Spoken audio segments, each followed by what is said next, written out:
Hola, buenas de nuevo.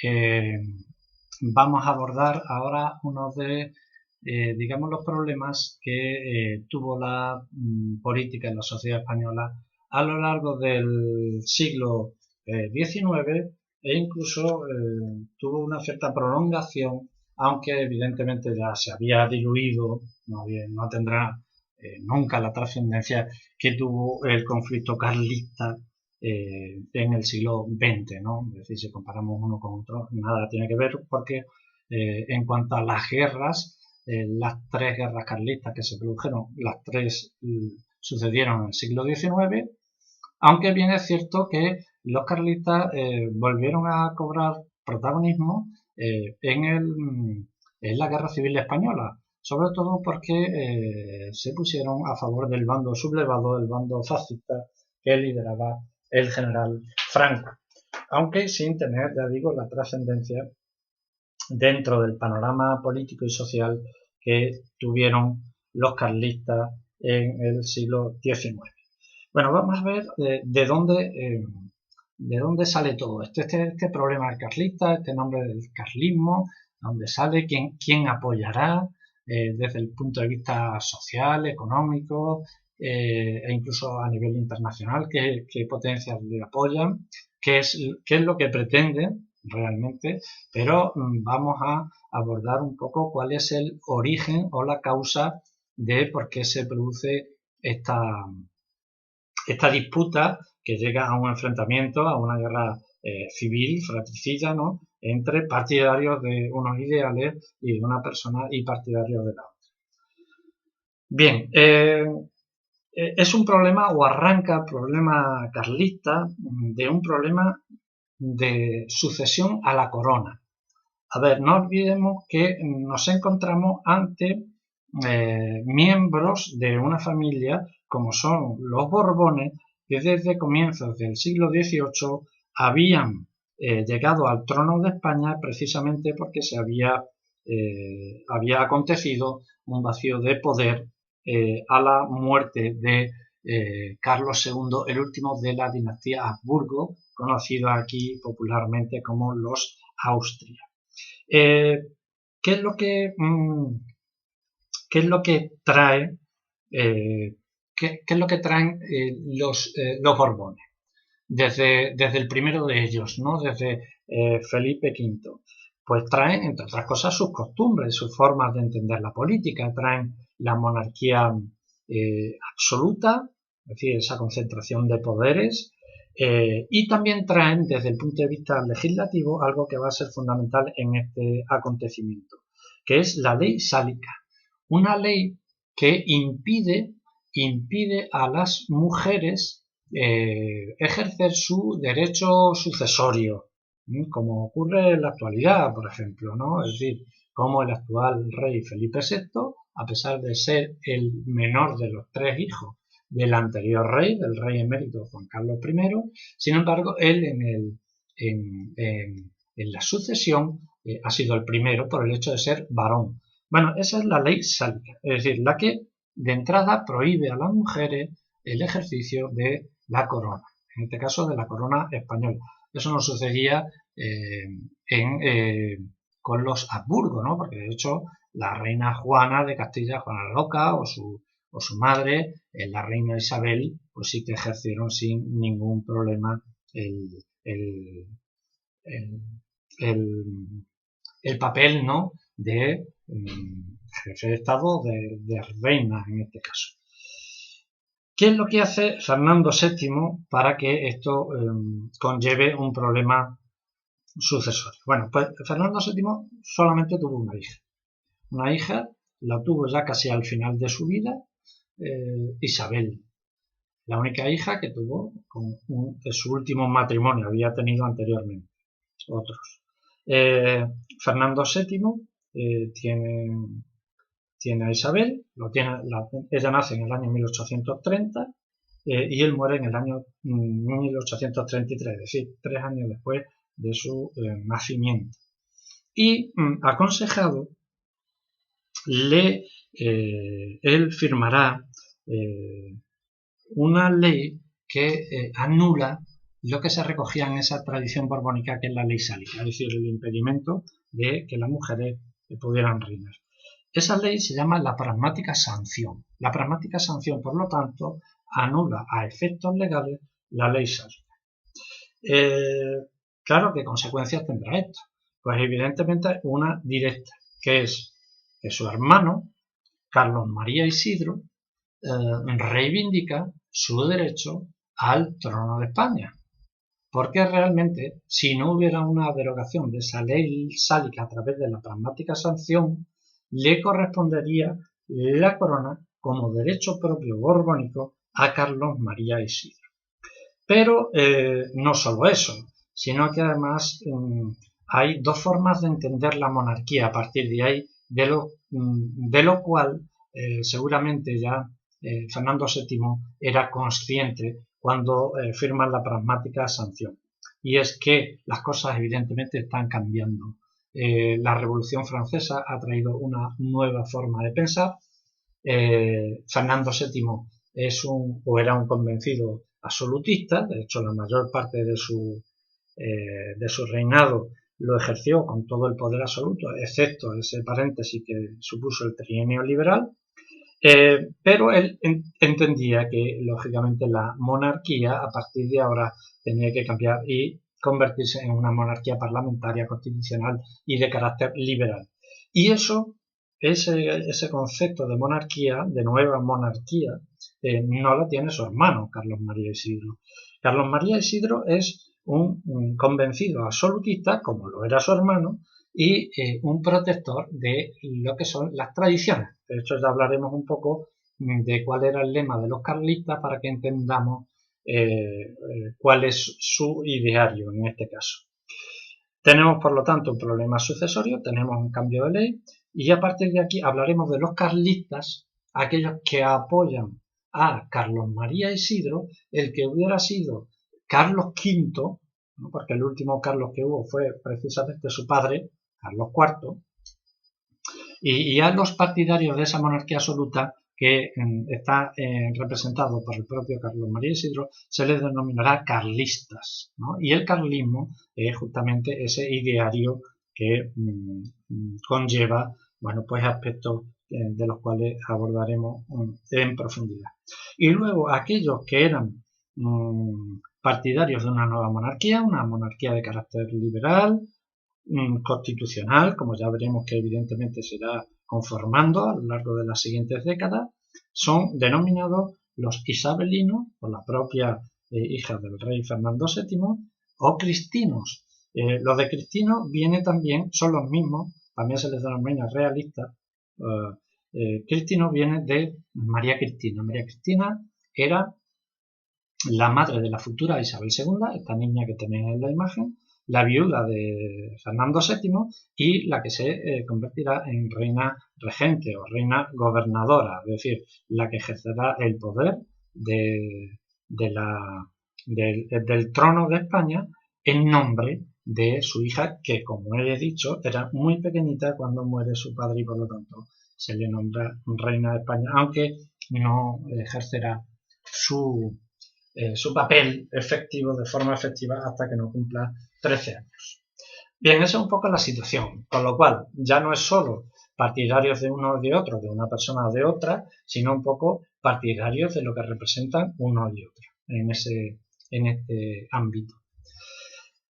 La imposibilidad de un acuerdo entre los carlistas que defienden el derecho sucesorio de Carlos María Isidro, de don Carlos, del teórico Carlos V, no confundir con el Carlos V, aquel del siglo XVI, aquel Carlos V era de Alemania, pero era el Carlos I de España, tenía un lema, que era Dios, patria, fueros y rey. Es decir, está contenido ahí un pensamiento católico, ultracatólico, cuando habla de Dios, la patria, una patria común para todos los españoles.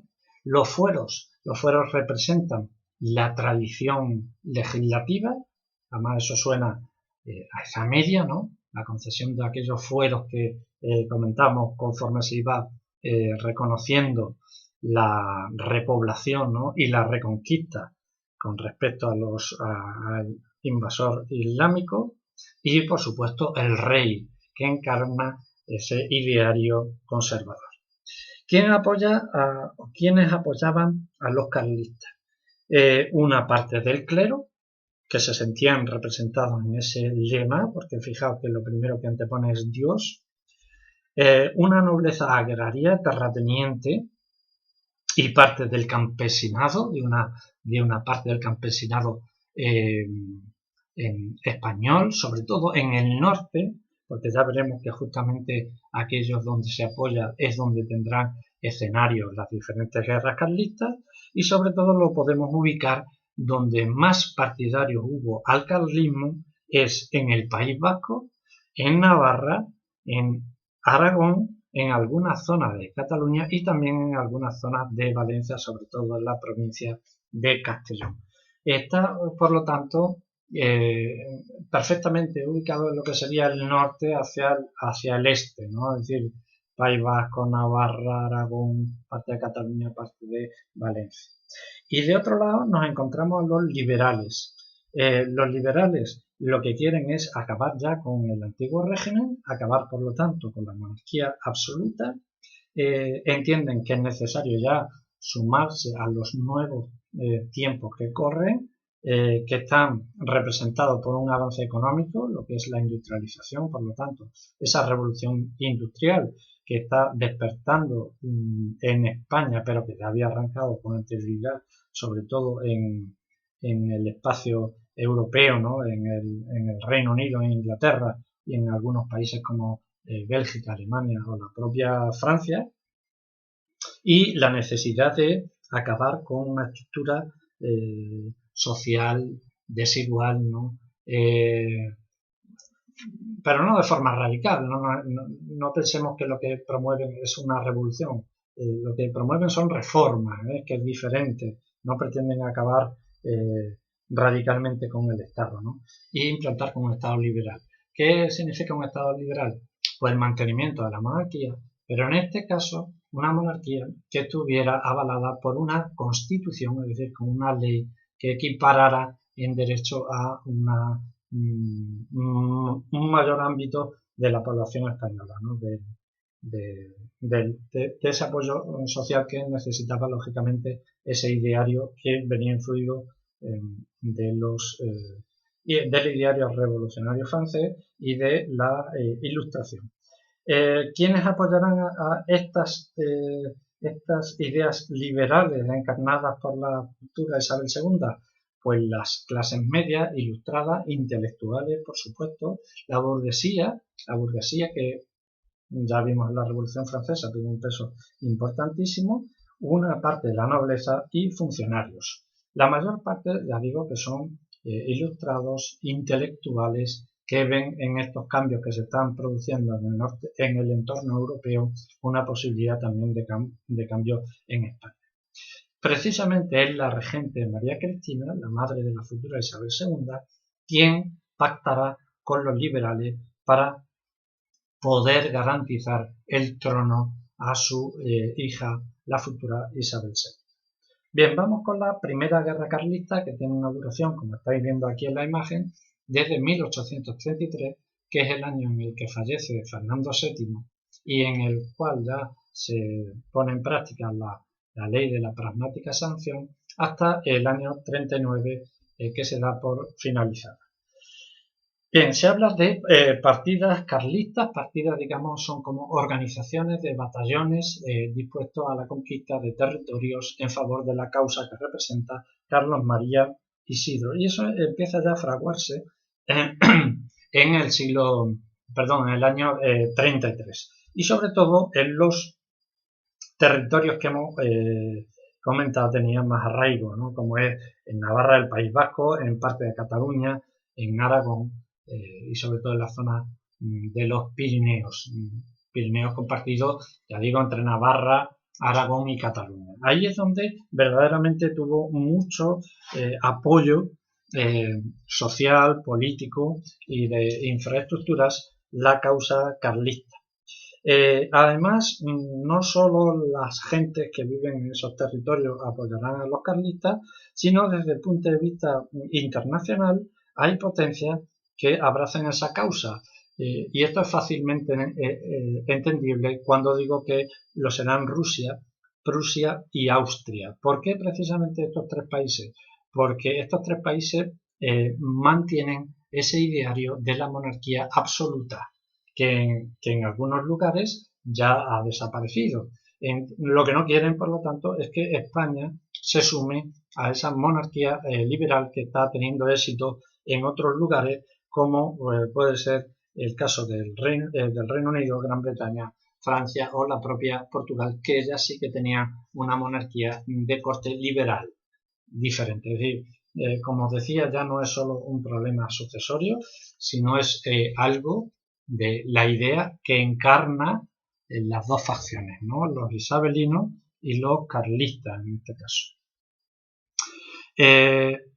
En la primera guerra carlista, sobre todo en el primer momento, destaca una personalidad importante, como lo veis aquí.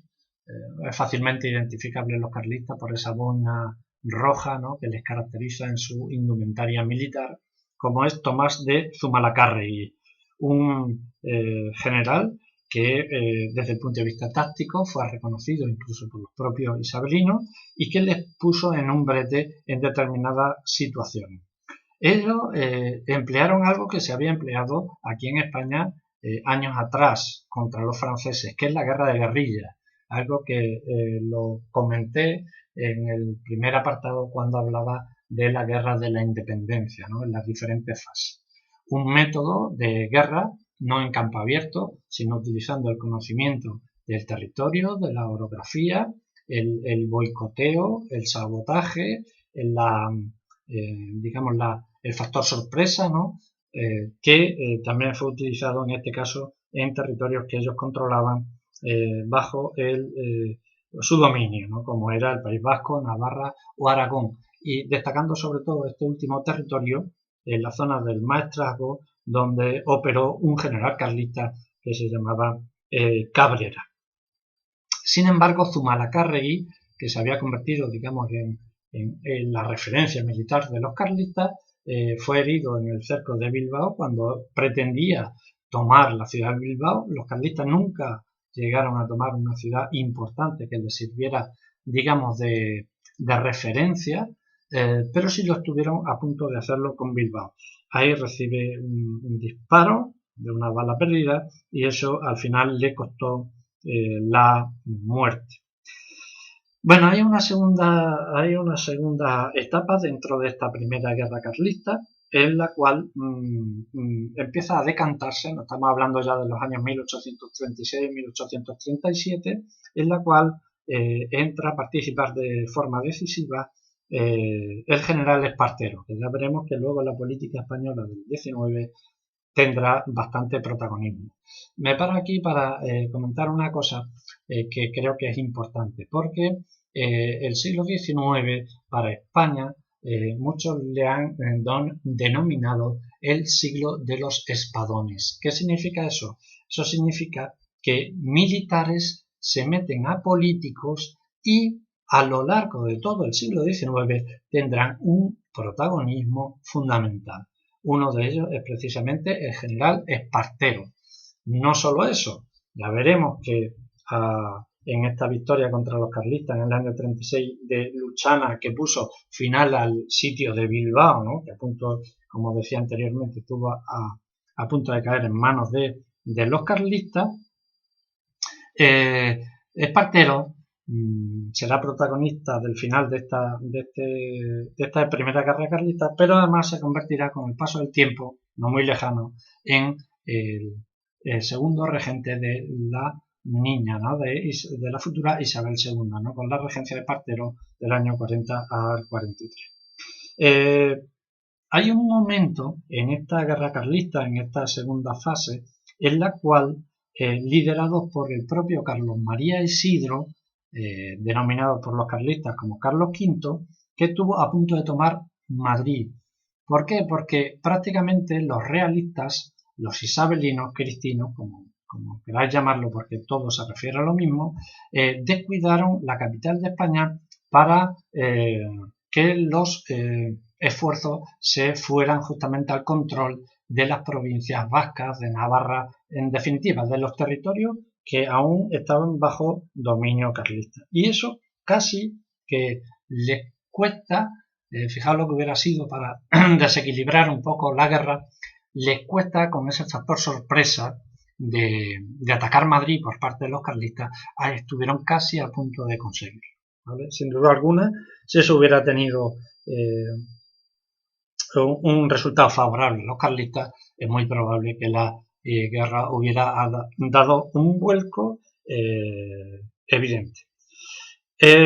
Siguiendo en esta primera guerra carlista tenemos una tercera fase, es la que va desde los últimos años ya, del 37 al 40, donde progresivamente la fortaleza de los carlistas se va diluyendo, cada vez se va contando con menos apoyo, los realistas van ganando cada vez más territorio, hasta que ya en el año 39 se firma por parte del general carlista Maroto, que lo tendríamos aquí representado en esta ilustración, y Espartero, el conocido como Convenio o Abrazo de Vergara. Ahí se firman las condiciones de rendición por parte de los carlistas. Maroto, que evidentemente es consciente ya de la debilidad del bando carlista, bueno, pues entiende que la única salida honrosa al final de esta primera guerra es un acuerdo en el cual pudiera salvar algo de su ideario. ¿Qué es ese algo? Ese algo es el reconocimiento y por lo tanto el mantenimiento de los fueros, de las leyes propias de las provincias que conformaban el País Vasco y de Navarra. Con lo cual, además, Espartero le ofrece la posibilidad de que el ejército carlista pase a formar parte del ejército real. Pero dentro de los carlistas no todos estaban de acuerdo. Uno de ellos es el general Cabrera, que luchaba allí por la zona del Maestrazgo, es decir, la zona de Aragón, Castellón, por la zona de Tarragona, hasta que fue derrotado en el año 1840. ¿Qué consecuencias tuvo esto?